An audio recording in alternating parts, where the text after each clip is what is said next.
It's me, Josie TV, living in Laguna, and welcome to another mini vlog.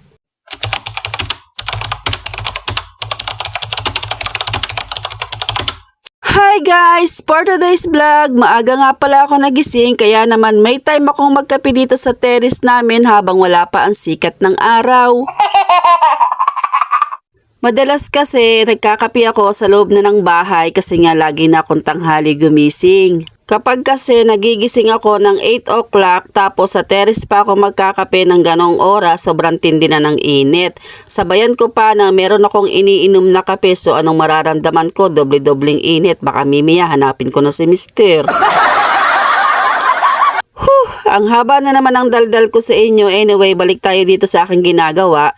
Binabalatan ko na nga itong mga ube na nakuha ko sa nanay ko kahapon. Nasabi ko nga kahapon sa vlog ko na maraming ubi sa mga nanay ko kaya naman kumuha ko at eto nga at babalatan ko na dahil iluluto ko na nga yung balak kong iluto na ginataang halo-halo na walang malagkit.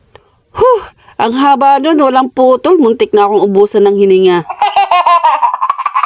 At nung matapos ko na nga balatan, eto, pinagayit ko sa anak ko ng pa-cubes lang, hindi ko na nga na-videohan dahil tinatamad na ako ng mga oras na niya mag-video at eto na nga pinakita ko sa inyo, diretso na, luto na.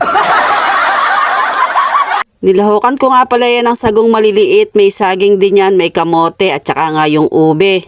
Wala nga lang kasamang malagkit yan dahil ayaw nga nandun pa kundo ng malagkit.